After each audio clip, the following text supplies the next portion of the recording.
Добрый вечер, дорогие телезрители. В эфире национального телевидения «Будничный суперпрайм». Не пропустите главное.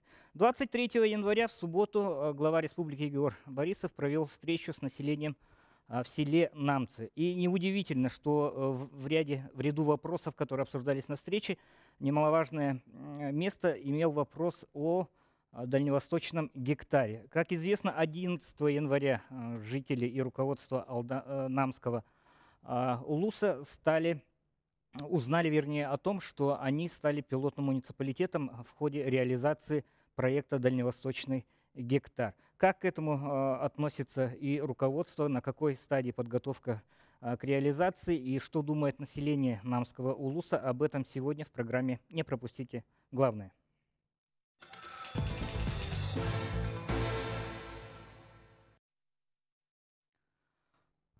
Хотелось бы, наверное, практически все, ну, за исключением, скажем, тех служб, которые относятся к органам исполнительной власти, практически все были на этой встрече. Да. Алексей Ильич, хотел бы начать с вашего, скажем так, с вашей оценки прошедшему собранию и, может быть, основываясь на фактуре, вы дадите оценку готовности, скажем так, вашего родного муниципалитета к реализации данного проекта? Ну, надо сказать, что вообще, в принципе, на сегодняшний день решение не принято о том, что Намский ЛУЗ будет реализовываться как пилотный проект, потому что сам по себе федеральный закон он не принят. О том, чтобы этот закон вводился поэтапно на территории Дальневосточного федерального округа, и в том числе и в республике Саха-Якутия, этот вопрос ставит наша республика в качестве поправки прилагаемому проекту закона федерального. Вообще стоит упомянуть, что из всех дальневосточных федеральных округов, из 9 округов, активно себя проявляет на законотворческом уровне только Республика Саха-Якутия. Наша республика от имени парламента, от имени Госсобрания подготовила 9 поправок к этому федеральному проекту закона, который был принят в первом чтении. На сегодняшний день эти поправки обсуждаются. У нас есть буквально перед переходом в эфир я общался с народными депутатами, которые представляют нашу республику на федеральном уровне. Это, я могу назвать их имена. Это во главе с Прокопием Владимиром Михайловичем. В эту группу входит Шамаев Иван Иванович, Губарев Виктор Николаевич, Власов Василий Михайлович и Голомарев Елена Христофоровна. А также параллельно с законодателями у нас работает и группа от органов исполнительной власти во главе с Галиной Кентьевной Данчиковой, самим разработчиками проекта закона. Поэтому я общался, и мне на сегодняшний день, вот буквально перед эфиром, сказали, что принятие его во втором чтении пока еще точная дата не определена. Скорее всего, это будет во второй-третьей декаде февраля месяца текущего года. Какова судьба рассмотрения наших поправок от имени республики, тоже на сегодняшний день такой вот полной информации нету, но мы знаем из средств массовой информации от главы Республики Саха-Якутия, что, по крайней мере, 3 наших позиции по данному проекту закона от имени республики, сами разработчики закона во главе с Трутневым, они его поддержали. Ну а по вашему вопросу, если, в принципе, наши поправки примут, если будет поэтапное внедрение, если поэтапное внедрение начнется с муниципального образования Намский Улус, какова готовность моих земляков и нашего муниципального образования Намский Улус, я, конечно же, должен сказать здесь правду, что, в принципе, для большинства жителей Намского Улуса это стало неожиданностью, потому что большинство жителей Намского Улуса об этом узнали в январе, буквально вступив в новый 2016 год, да и как я сам, как народный депутат республики, тоже узнал об этом в январе 2016 года. 21 января было совещание у главы республики Саха-Якутия по этому вопросу. Мы там ставили о том вопрос, что почему именно выбор пал на Намский Улус, по каким критериям отбирался Намский Улус. Нам был достаточно такой обширный ответ был дан. И глава республики счел необходимым, что нужно непосредственно встретиться с населением нашего Улуса. И 23 января, вот, в субботу, он встречался в районном центре в селе Намцы. Встреча проходила очень в рабочей такой атмосфере.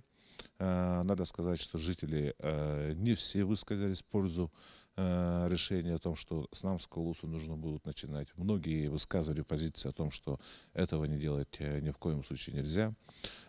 Некоторые товарищи высказали позицию о том, что вообще реализация федерального закона, она недопустима на территории Республики Саха-Якутия.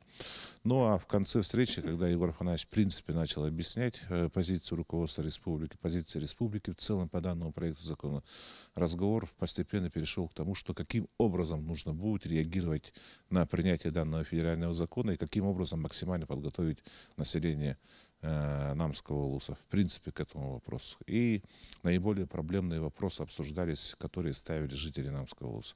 Вот такова позиция. И разговор был очень конструктивный. Не сказать, что он легкий был разговор. Глава республики общался напрямую с жителями. Вопросы ставились достаточно жестко. Ну и они были получены, в принципе, прямые ответы.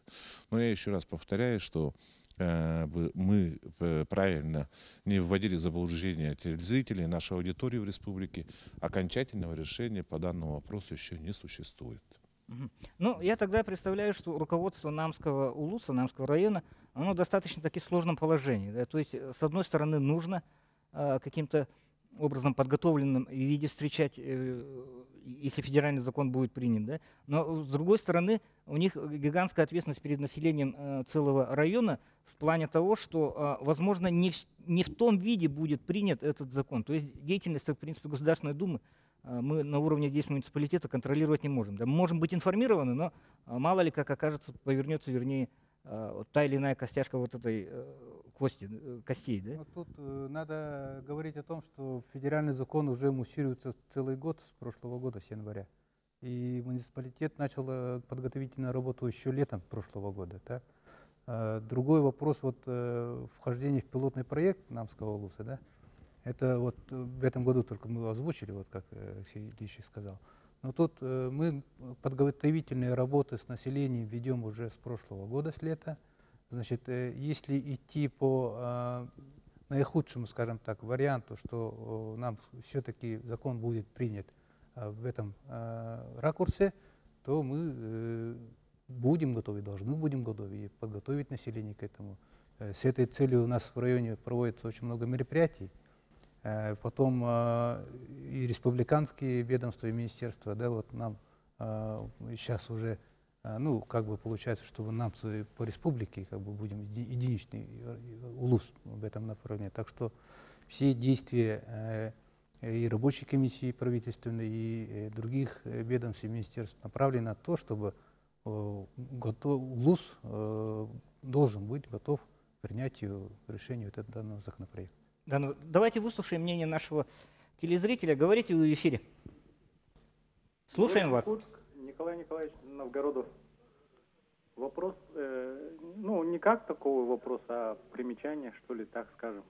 Если мне память не изменяет, во времена СССР, примерно в 1937 году, территория народов, которые проживают в Республике Саха-Якутия, была уменьшена примерно в 2 раза. И сейчас это, так скажем, та же самая тенденция уменьшения территории. То есть она не возвращается к старым границам, а все время уменьшается. Ну, хотел бы это заметить для населения, так скажем, для руководства. Ну, как историк, наверное, Алексей Ильич даст возражение? Ну, тут не стоит говорить о том, что административная граница Республики Саха-Якутия, она будет меняться в сторону уменьшения. Этого ни в коем случае не должно произойти, об этом речи не идет. Мы говорим о том, что та территория, которой сейчас обладает Республика Саха-Якутия в размере 30 лишних миллионов квадратных километров, она, безусловно, сохранится. Более того, тут надо должное отдать правительству Республики Саха-Якутия. В принципе, вся граница Республики Саха-Якутия, она обозначена и внесена в кадастровую карту, поэтому у нас по этому поводу сомнений не будет. У нас тут речь идет о предоставлении земельных участков гражданам Российской Федерации, которые будут вести какую-то хозяйственную деятельность на территории Дальневосточного федерального округа, но в том числе в Республике Саха-Якутия. Вы помните, что в первоначальном проекте закона речь шла об иностранных гражданах, но в процессе разработки данного проекта закона это право будет предоставляться только гражданам Российской Федерации. Ну и к слову, чтобы более конструктивный разговор был, мы должны, конечно же, понимать, что в принципе, этот, конечно, этот закон преследует благие цели, потому что мы должны когда-то от слов к делу перейти. Дальневосточный федеральный округ, он является стратегическим округом. Все об этом говорят на уровне высшего руководства Российской Федерации и граждане Российской Федерации. Но разговор об этом идет уже второе десятилетие. И если Дальневосточный федеральный округ мы сохраним, то это будет сохранена как великая держава Российская Федерация. Но все дело в том, что от территории Дальневосточного федерального округа население у нас неуклонно сокращается. По последним данным, там более 10-13 миллионов человек у нас проживает. Раньше у нас было там 17 миллионов человек. И для того, чтобы хоть каким-то образом стимулировать приток населения в Дальневосточный федеральный округ, именно граждан Российской Федерации, вот принимаются вот такого рода меры. И для нас, для Республики Саха-Якутия, конкретно для якутского народа, конечно же, в принципе, это тоже в глобальном плане, если взять, это выигрышный закон, потому что наш великий мыслитель, философ Алексей Алексеевич Кулаковский, он всегда говорил, что мы должны быть вместе с Россией, с Российской Федерацией. В этой дружбе только заключается счастье якутского народа, в принципе, как таковое. Да? И если эти границы будут... Каков бы ни был федеральный закон. Да, каков бы ни был федеральный закон, на Дальнем Востоке, вот на территории Амурской области, Приморского края, Хабаровского края, если у нас будут население более-менее отвечать этим потребностям, конечно же, мы будем хоть каким-то образом защищены. А вот механизм реализации, как он будет воплощаться и какие там нас ждут неожиданности, и жизнь же будет показывать. Есть очень много тут опасений. И опасения тут со стороны населения, они оправданные. И над этими вопросами нам нужно будет работать, и работать очень плодотворно. Давайте еще одно мнение выслушаем. Говорите в эфире. Алло. Да, говорите. Здравствуйте.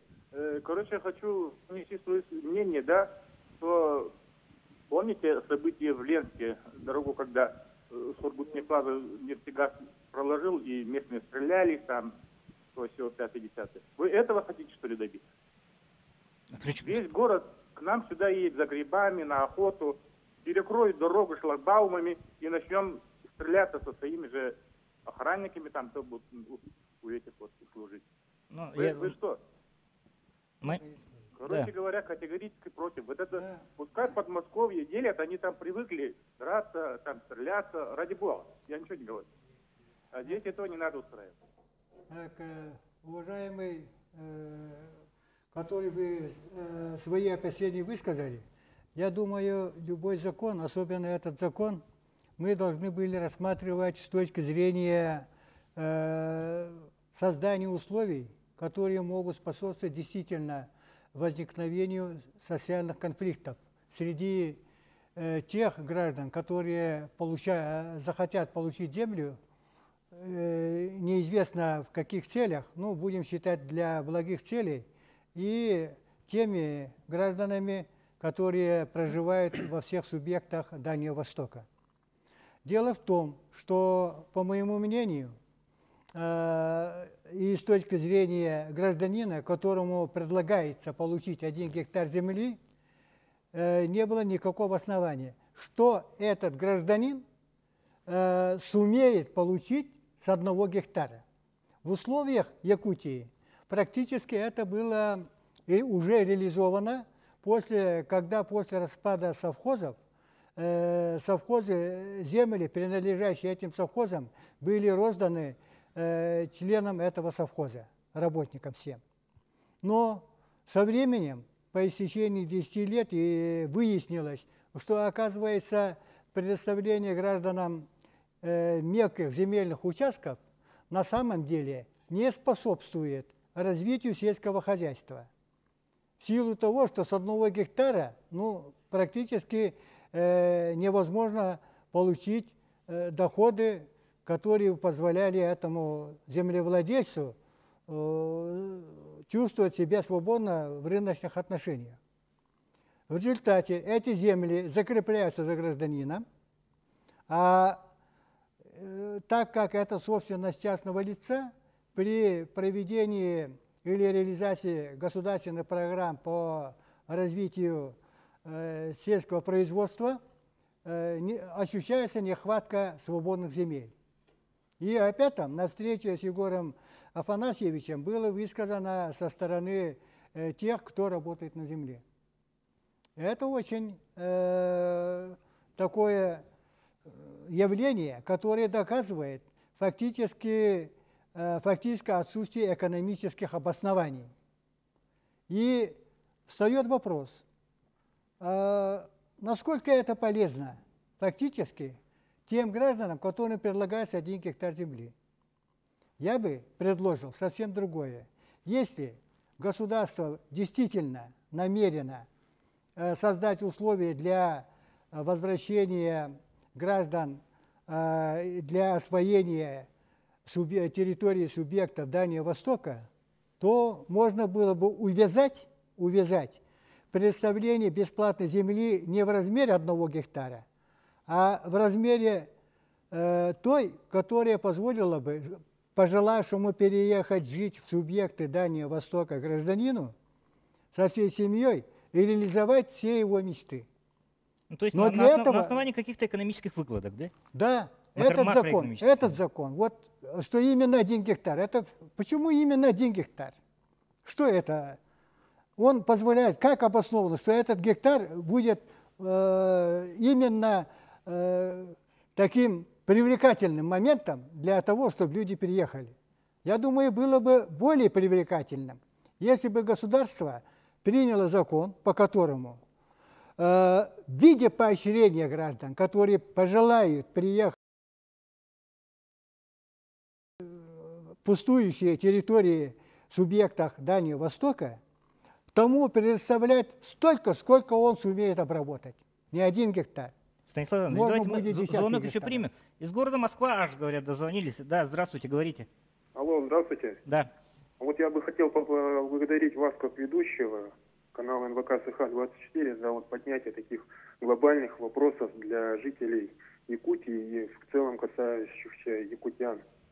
Вот я сам коренной житель города Якутска, родившийся в городе Якутске и проживающий сейчас, в данное время я работаю в городе Москва. Дело в том, что вот почему не дается приоритет якутянам. Вот не факт, все же ведь знают, что есть такая волшебная карта москвича, которая дает москвичам везде прямую дорогу, зеленый свет. Почему в Якутске не создаются такие карты? И вот хочу задать еще вопрос о земельном отношении. Почему вот раньше не давали молодым якутянам земли? Сейчас вот когда этот федеральный закон дошел до Якутии, почему вот сейчас вы начинаете поднимать такие вопросы? Почему раньше молодым не давали приоритет? Сейчас, когда вы земли держали, довели до такого состояния, когда уже федеральный закон вышел и рассматривается о раздаче 1 гектара. Сейчас вы уже начинаете ставить такие вопросы. Спасибо за ваше мнение. Ну, в принципе, речь не идет о том, что интересы якутян, они будут ущемлены в ходе реализации вот данного проекта. Да. Наоборот, пилотство в данном проекте с точки зрения руководства Намского улуса дает некоторые преимущества как раз для населения Намского улуса. Да, да. я хотел сказать, что у нас получается пилотный проект получает приоритет в течение, если у нас федеральный закон вступит в силу с 1 мая, то с 1 мая по сентябрь месяц как раз будут возможности у граждан Намского района решить вопросы по дополнительному получению земельных участков в размере не менее 1 гектара на 1 человека. Это говорит о том, что семья из 5 человек может получить 5 гектаров. Ну и так далее получается. Да? Другое дело то, что после сентября до Нового года уже будет возможность у всех граждан Дальневосточного федерального округа получить по прописке, именно по прописке получить земельный участок на территории уже Дальневосточного федерального округа. Ну и с 1 января 2017 года уже доступ будет для всех граждан Российской Федерации Ну, то есть у нас, получается, есть какой-то люфт по времени для того, чтобы решить свои основные проблемы.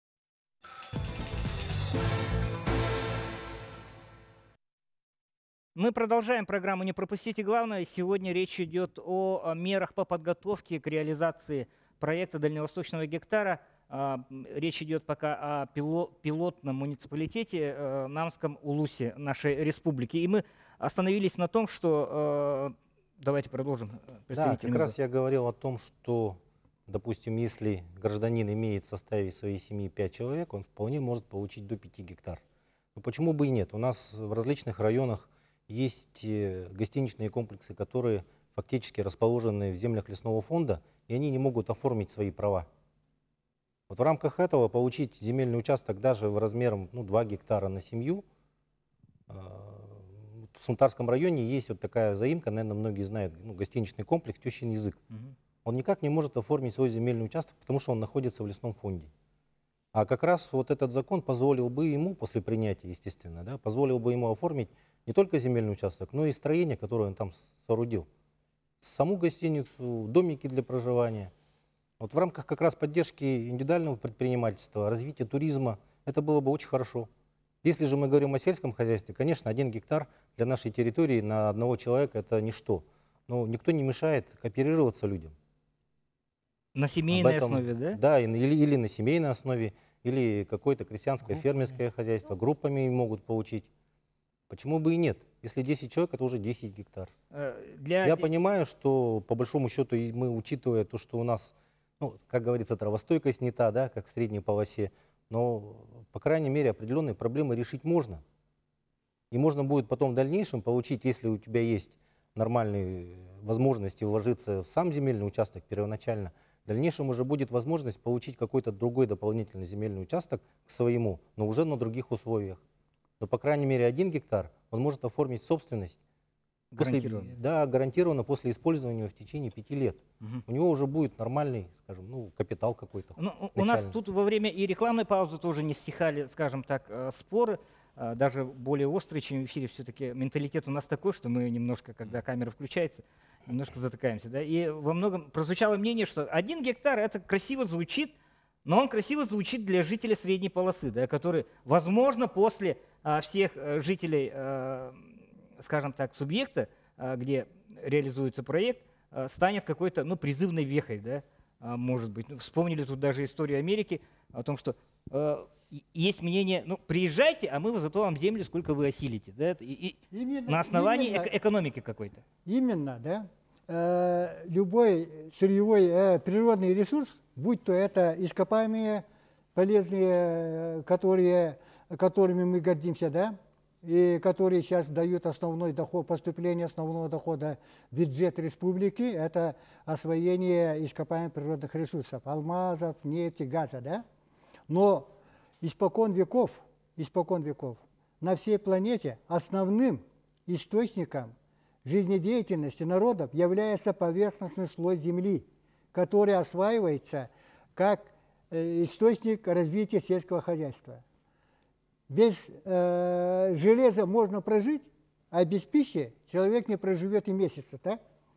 Вот, поэтому ценность сельскохозяйственных угодий и ценность поверхностной слоя земли, оно должно быть оценено правильно и правильно восприниматься. Почему? Потому что действительно для того, чтобы мы почувствовали ценность этой сельского хозяйства, после того, когда был объявлен мораторий и санкции против Российской Федерации, да, в связи с этими событиями на Украине.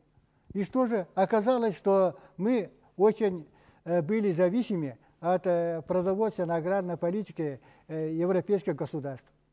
Хорошо, Станислав Иванович, давайте мы не проецируя, да, вот мы на встрече говорили, там нечего тут за Америку говорить и так далее. Вот как на слегах Намского улуса относится к тому известию, что вот будет гектар и все тут реализация. Давайте вот начнем с того края. Станислав Иванович, мы обязательно выслушаем ваше мнение, но давайте людям тоже дадим возможность высказать. Да, жители моего наследия, да, Хатрыкского, но не только моего Хатрыкского наследия, но и жители Намского улуса, по всей республике. Сейчас их волнует те свободные места, на которых пасутся наши лошади, крупные рогатые скоты. Ну, Мы, конечно же, охотничьи угодья.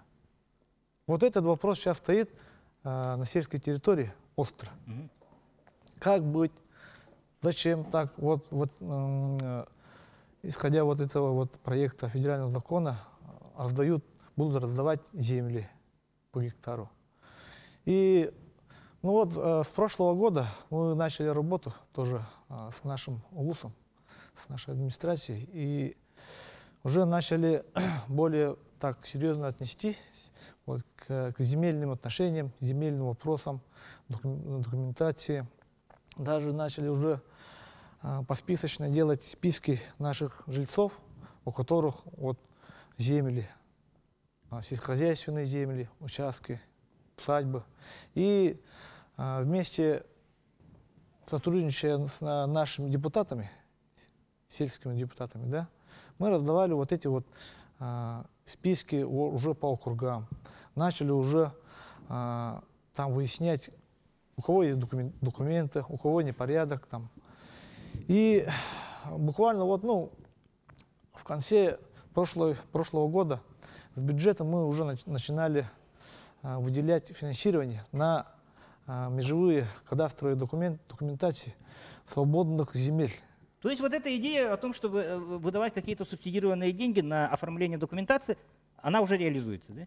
Да, но мы своего бюджета, есть такая строка, именно на документации дорог, на межевые документации, есть такая строка, и мы с этих строк средств уже начали осваивать средства на межевание свободных земель, пашень, пастбищ.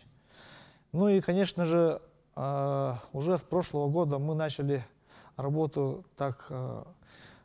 поблизости с организациями, кадастровыми инженерами. Например, ООО «Реал Право» есть у нас в Намцах, Роман Константинович Колодезников. Вот с ним более тесно мы начали уже работать. Он на устных договорах мы уже цену решили, как быть. Не 5000, а по 3,5, оказывается, можно договориться. Но количество жителей я с ним буду работать, да?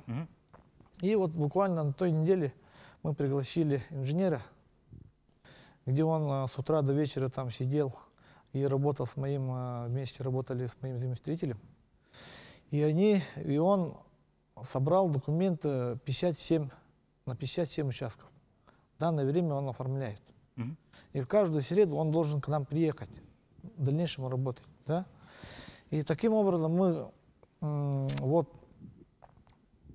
на встрече же говорили о том, что как раз у населения есть документы какие-то, да, которые не внесены в кадастр, да, и это является, а на электронной карте, если житель той же Москвы, да, тыкнет в эти земли, то он получит там бесхозные земли. Дмитрий, тут надо, в принципе, таким образом. На вещи надо смотреть более глобально, да. Допустим, на территории Намского улуса у нас 1 186 000 гектаров. Население там проживает, чуть более 24 тысяч по прописке. 25 тысяч мы не насчитываем, получается.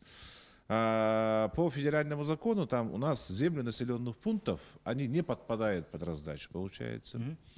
Земли сельскохозяйственные угодья, они имеют потенциальную возможность подпасть, но я думаю, что и намчане, и другие муниципальные образования достаточно подготовятся для того, чтобы эти земли защитить. Потому что, в принципе, муниципалитеты, да, на местах, они уже начали раздачу, если тех открытых земель, которые еще не имеют хозяев, на долгосрочную аренду, на право собственности для сельскохозяйственных кооперативов, для физических лиц и так далее. Более того, у нас есть информация, и я это могу передать, о том, что по пастбищным и сенокосным угодьям, которые находятся непосредственно вблизи границ населенных пунктов, мы можем здесь сделать там так называемый институт публичного сервитута. Как вот дороги общефедерального значения, также и по этим общедоступным пастбищам и сельхозугодьям мы там можем публичный сервитут организовать, и эти земли тоже не будут подпадать под раздачу. Либо закрепить их за своими кооперативами. Да, кооперативами. И у нас есть тут вопрос, конечно же, по землям лесного фонда. Тот же Намский лес, у него основная территория — это 78% земель лесного фонда. 74-78%. У нас на сегодняшний день защищены как бы по проекту федерального закона только ОППТ. И защитные леса тоже. Да. Защитные леса, но защитные леса там не стоит уповать, потому что достаточно такая граница не очень-то большая. От Лена, допустим, 500 метров, от таких вот рек 300 метров, как Вилю и Алдан, а от ручьев там всего-навсего 100 метров от их берега у нас границы защитные леса идут. Поэтому не очень большая территория. ОППТ. Вот в тех же Намцах у нас есть 5 ОППТ. 2 республиканского значения, 3 у нас местного значения. Они в общей сложности охватывают где-то 200 с лишним тысяч гектаров земли. Но у нас мы ставим вопрос по территориям этих коренных малочисленных народов севера и так далее. Вот по именно землям лесного фонда у нас очень большой вопрос у нас сейчас. В принципе, если моя позиция какова была, да, конечно же, данный федеральный закон у нас не должен был реализовываться в Республике Саха-Якутия, по идее, потому что Республика Саха-Якутия, она не имеет так столь стратегическое значение для того, чтобы защищать границы Дальневосточного федерального округа. Чтобы, как правильно заметил здесь Станислав Иванович, здесь заниматься сельским хозяйством, потому что у нас экстремальные климатические и природные условия. Сельским хозяйством нужно заниматься в Амурской области, Хабаровском крае, Приморском крае, в Еврейской автономной области. Но законодатель, федеральный законодатель, он предполагает о том, что на всей территории Дальневосточного федерального округа. А в правовом отношении это как, Алексей Ильич? Вот, допустим, если жители одного из субъектов скажут, вот, внедряйте у вас, ну, да, мы тоже у вот нас думали. Не надо. Позиция парламента какая? Мы очень долго думали. Если мы не одобряем проект федерального закона и говорим, что Республика Саха-Якутия не одобряет проект федерального закона, что от этого мы будем? Раз мы не одобряем, соответственно, мы не можем вносить поправки. Думаем, если мы не одобряем, фактически нас, ну ладно, Республика Саха-Якутия не одобрила, они принимают проект федерального закона исключительно не слушая нашу позицию. Да. Мы не можем довести эту позицию. Первоначально вот Иван Иванович Шамаев, допустим, он придерживался такой позиции, что мы вообще должны полностью стоять на той позиции, что данный проект федерального закона мы не должен реализовываться на территории Республики Саха-Якутия. Но исходя из здравого смысла, мы понимаем, что на сегодняшний день, к сожалению, наша позиция она не является доминирующей. Наших депутатов Государственной Думы Михаил Ефимович Николаев и Федор Семенович Тумусов, их всего там 2, а депутатов Госдумы 450 человек. Этот проект, так или иначе, у нас была информация, что он будет, все равно будет принят, поэтому республика, тут парламент принял позицию, что мы в принципе концепцию одобряем, только в этом случае, если мы одобряем, мы можем вносить, имеем право такое, да, право обоснования, чтобы вносить соответствующие поправки. Если мы в сторонку отойдем от этого проекта, они без нас его примут в том виде, без учета наших позиций. Поэтому только исходя из этого, Республика Саха-Якутия, вот парламент Республики Саха-Якутия принимает активное участие в этом. Кстати, единственный тут, конечно субъект, же, единственный субъект, для телезрителей надо довести необходимым, что мы тут сидим и буквально ратуем за этот федеральный закон. Вот моя личная позиция как гражданина, как человека, конечно же, в Республике Саха-Якутия это излишне. Не надо это реализовывать, потому что у нас в основном земли лесного фонда. Сельским хозяйством заниматься смысла в принципе нет, потому что у нас традиционные отрасли хозяйства у нас и то кое-как развиваются. Я ни в коем случае не верю тому, что какой-то житель средней полосы России сюда приедет в Якутию и начнет заниматься сельским хозяйством. Ягоды выращивать, да? Да. Малину тоже. И малину выращивать. Давайте рассчитывать на худший сценарий, да, Алексей Ильич. Все-таки то, что закон будет принят, как в этом случае защитить интересы населения республики? Ну, я считаю, что, во-первых, необходимо, наверное, довести до населения республики, чтобы на сегодняшний день все начали оформлять свои земельные участки. Те, которые были ранее предоставлены, поднять старые документы, поставить все земельные участки на государственный кадастровый учет, И уже после вступления в силу этого проекта закона необходимо, наверное, вернее, до вступления в силу необходимо продумать, нужен ему этот гектар или нет. Если он нужен ему, то, как было сказано уже, заниматься тем делом, которым он хочет. Либо туристический бизнес развивать, либо лесным хозяйством заниматься, либо сельским хозяйством заниматься. Если взять И не только на в рамках республики. Можно же получить земельный участок и в Амурской области. Да, кстати, если бы мы, на встрече допустим, звучало же со стороны молодых, вот, Да. скажем, более-менее Да, предприимчивых жителей Нарвского улуса, а почему бы нам, допустим, в Амурской области Почему бы и нет?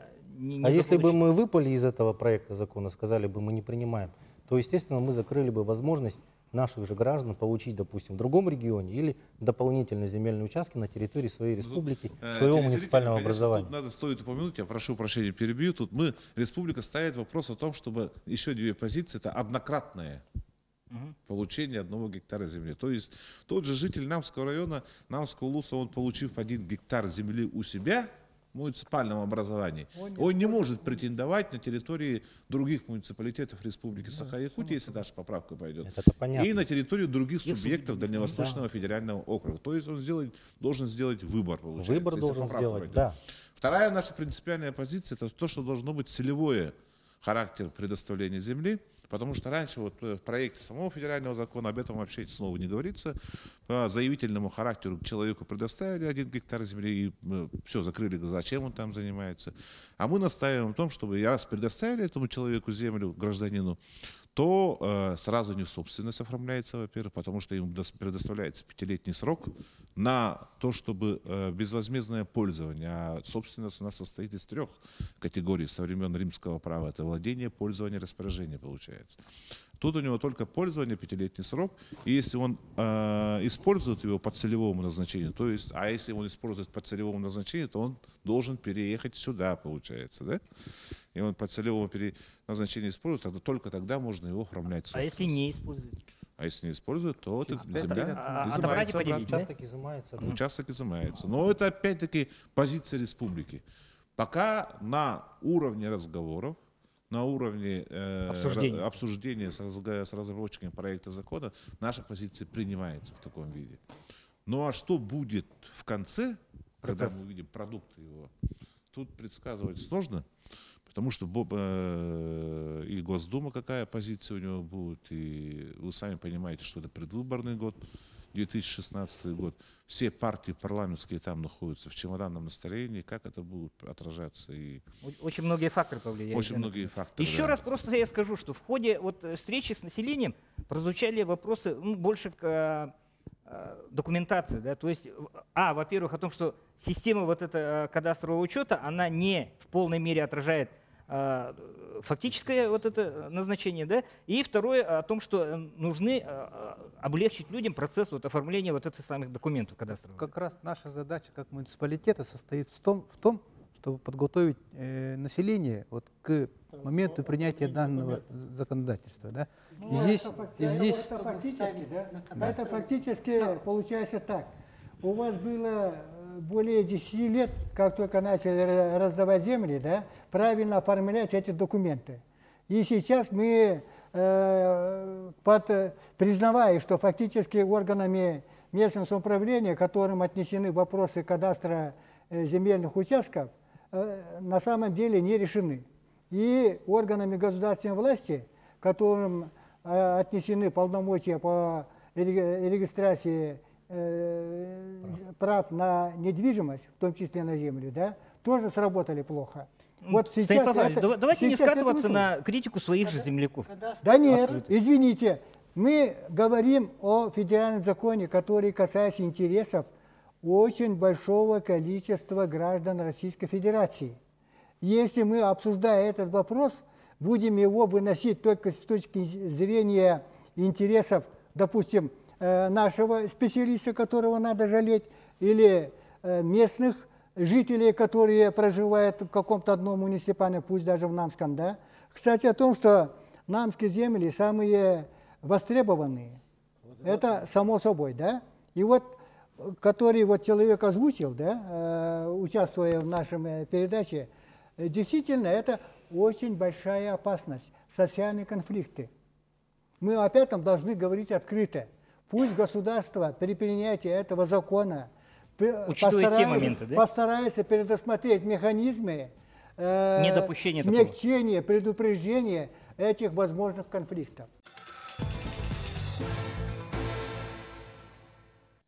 И я еще раз говорю, что во время рекламных пауз здесь дискуссия повышается в градусе, и мнения порой сталкиваются такие, что, конечно же, мы россияне, и мы должны работать во благо интересов всех жителей Российской Федерации, которые имеют на самом деле такое истинное желание переехать на территорию Дальнего Востока и участвовать в деле его развития. Да? Но, Станислав Иванович, в то же время мы должны учитывать прежде всего, как было сказано, чтобы не пострадали интересы населения субъекта. Да? В этом отношении, вот какие болевые точки стоят, Владимир Юрьевич? Давайте мы обрисуем все-таки. С чем придется столкнуться жителям других муниципалитетов, когда закон дойдет до них?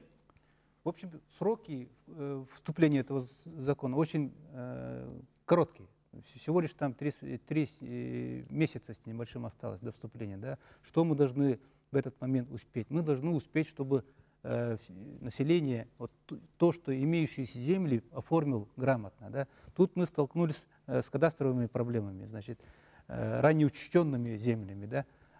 Есть прецедент, когда граница поселения полностью смещена на карте. Да? Вот, и такие очень технические моменты, которые за этот короткий срок мы должны все это исправить, узаконить и грамотно все это поднести. Да? У нас, как уже сказано, в Намском районе лесной фонд более 78% отнимает. Да?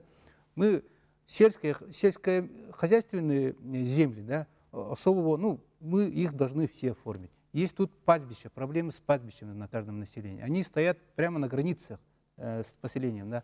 Человек, который будет на этой земли претендовать, он все равно будет ближе к инфраструктуре брать, правильно? Там, где есть дороги, свет, газ и так далее и тому прочее. Да. Вот самое больное место у нас пастбище, да, места общего пользования, скажем так. И муниципалитеты сейчас решают вот эти задачи. Да. Например, тут сталкиваемся с финансовыми трудностями, чтобы там сотни га размежевать и зарегистрировать, это надо финансы, время и так далее и тому прочее. Правильно?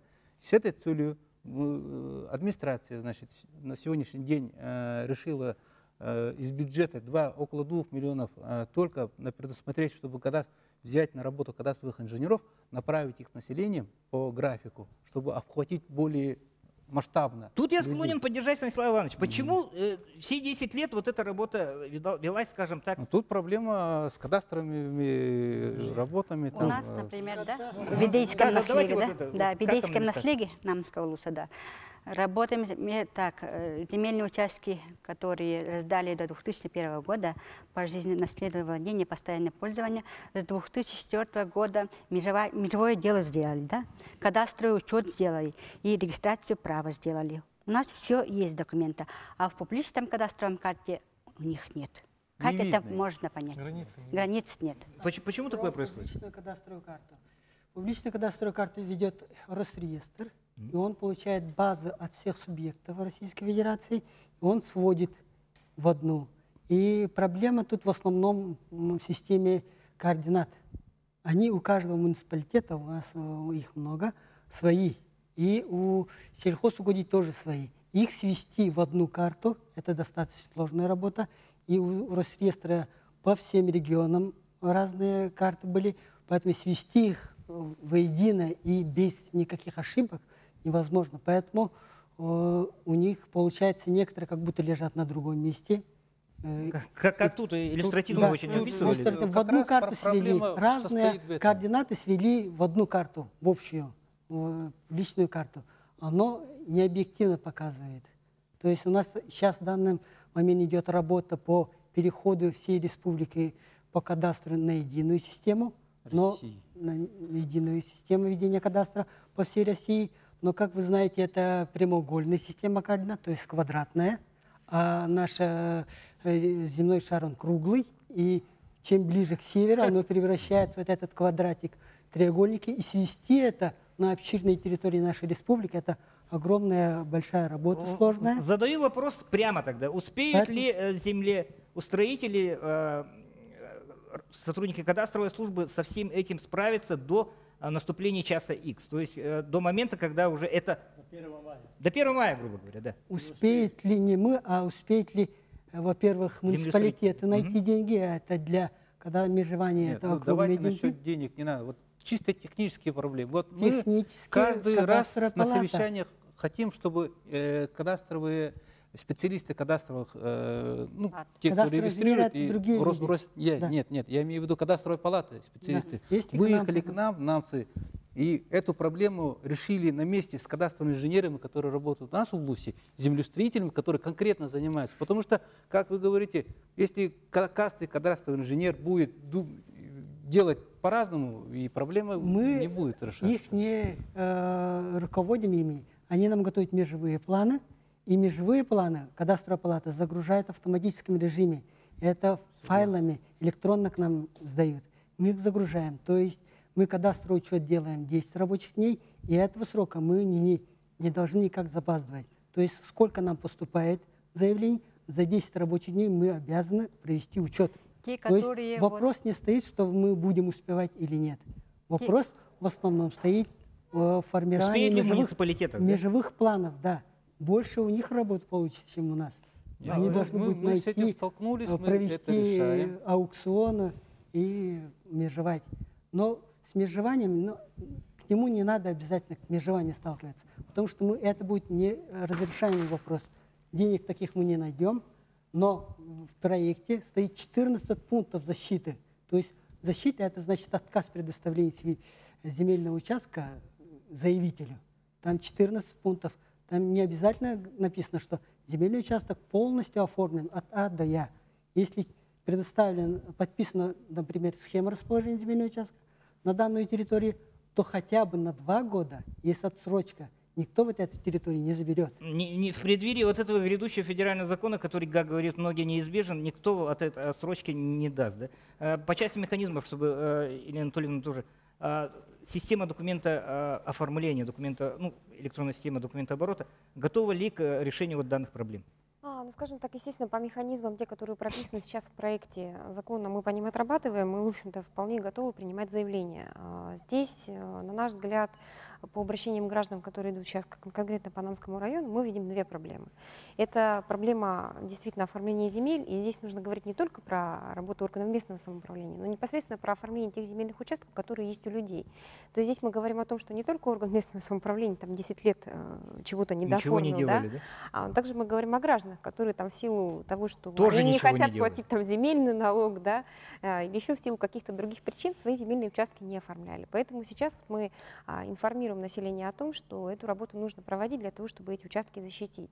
Со своей стороны мы сейчас будем объявлять публичную оферту на заключение агентских договоров со всеми кадастровыми инженерами, которые работают на территории Намского района, или, может быть, кто-то желает поехать из города Якутска эти работы осуществлять, потому что востребованность она есть, спрос повышен. То есть мы будем принимать заявки на проведение кадастровых работ непосредственно в МФЦ. И второй вопрос, который тоже, на мой взгляд, является одним из самых основных, это определение приоритетных видов разрешенного использования. Потому что, да, действительно, есть активное население, которое понимает, зачем эти участки можно взять и потом использовать. Я вот здесь абсолютно соглашусь с Виктором Спиридоновичем о том, что нужно использовать этот закон во благо, прежде всего, гражданам, которые проживают на территории нашей республики. И максимально объяснить, что из этого закона можно получить определенные выгоды, как то обеспечение создания каких-то, действительно, какой-то предпринимательской деятельности.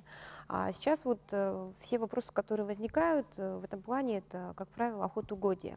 Но мы также можем говорить о том, что и можно заниматься там лесозаготовкой, если мы про леса ведем речь, мы также там можем говорить о том, что это разнообразные виды сельскохозяйственной деятельности. У нас в республике 2 лесообрабатывающих, 2 лесных, скажем так, предприятия, более-менее крупных.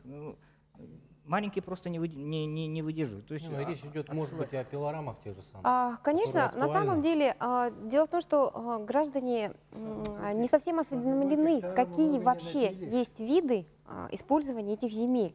И сейчас вот мы очень плотно работаем с Министерством имущественных земельных отношений, с муниципальным районом, в части того, чтобы определить эти виды. Речь-то не идет о том, чтобы пилить на этом гектаре. Речь Нет, о том, что мы говорим о том, речь идет об одном гектаре, об законе.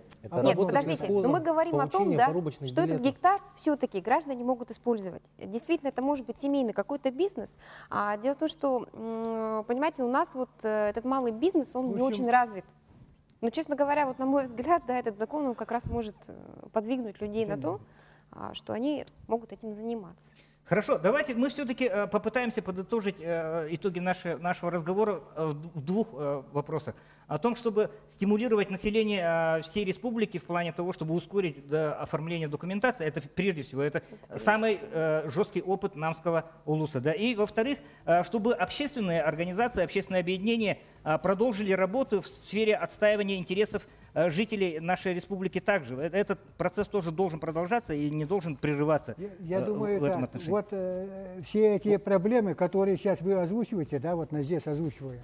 Мы заканчиваем, Станислав Иванович. Просто прошу прощения, это была программа. Не пропустите главного.